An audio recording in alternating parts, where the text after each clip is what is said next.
What's going on, YouTube? How's everybody today? Good to hear. I want to review an album that I was going to review a couple weeks ago before my computer shit the bed. I bought an album by this band called Admiral Radley. The name of the album is I Heart California. It was released in 2010 on this record label called The Ship.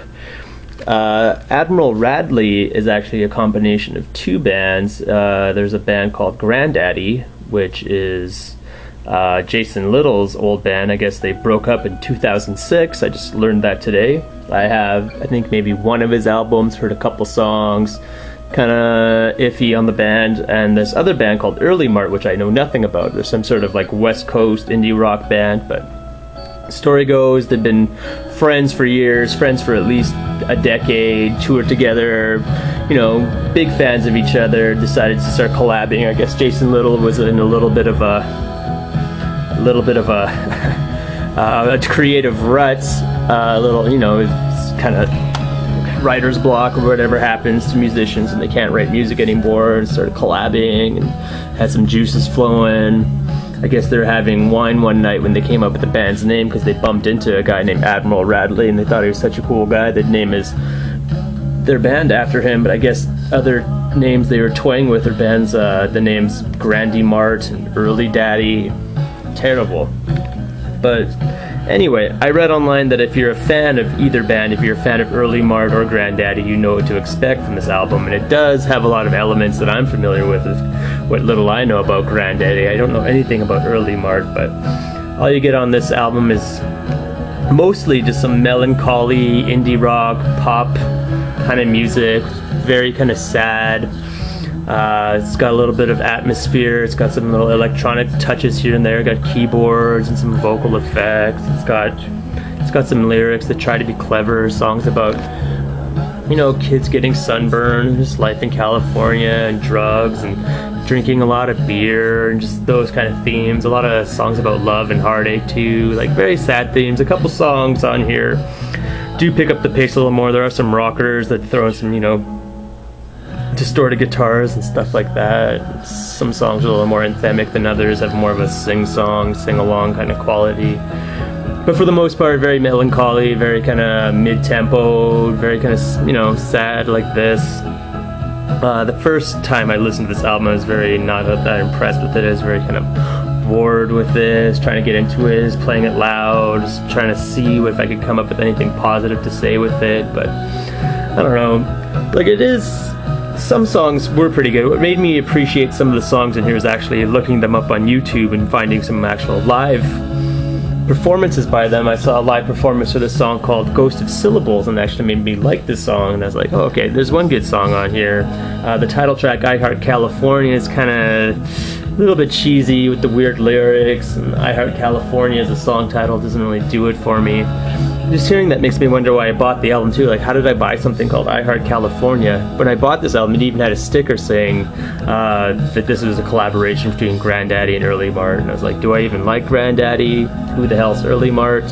Picked it up anyway, just took a chance. But yeah, I'm not saying I was disappointed. I didn't really go into this album with any expectations at all, but I don't know. It's not any kind of band that's striving for any kind of commercial success or commercial acclaim. These guys are just writing songs for each other, writing songs that I think the fans are like. And I think if you're a fan of, you know, Grandaddy and Earlimart, you probably will get a kick out of this album. I've heard it's actually better than most of Grandaddy's other work, but I can't really say that for sure. Just some other bloggers are saying that. I'd say also just because of the vocal style, the breathy, kind of hushed vocal style that Jason Little does on here. And I guess there's another guy here from Earlimart, Aaron something, that sings, sounds a lot like Eels. Like the lead singer Eels kind of has this whole kind of hush, breathy kind of vocal stuff where it's this whispered kind of singing, except the Eels guy's a little more rugged, haggard kind of guy, a little more rough and tough than this. This is more sensitive, kind of heartfelt kind of thing, you know?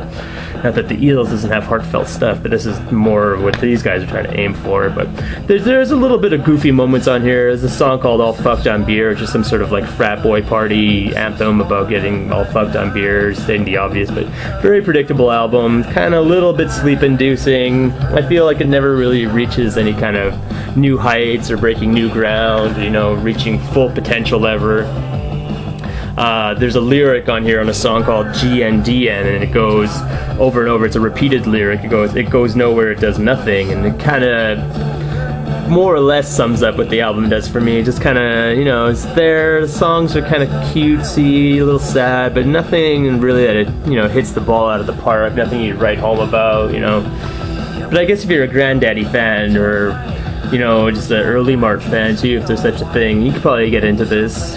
Artwork's kind of weird. It's got some weird mountain climber man sitting on a mountain, I guess, in California. There's a California flag, and it's got a freeway driving underneath it. And on the back, it's got a little bit of a close-up picture of that same mountain climber, and it's torn up, and it's got the track listing there. And you open it up, and you got a picture of a ship in the middle of a field with a rainbow coming out of it. Some cacti there. A picture of their little makeshift studio, or recording studio, or someone's closet where they keep all their equipment. Beer coolers, drum sets, pictures of the band, some sort of, you know, photo album, collage kind of thing. But yeah, no, I wasn't that impressed with this album. If I wanted to be good, I could have tried some new things, but, you know, they're just doing songs for themselves. It doesn't have to do anything too impressive. But like I said, just little melancholy songs, little atmosphere touches, electronic touches on here. Some songs rock out. It's mostly a sad, kind of sappy album with the lyrics that try to be clever. That's pretty much the gist of it for me. For Admiral Radley's I Heart California, released in 2010 on The Ship.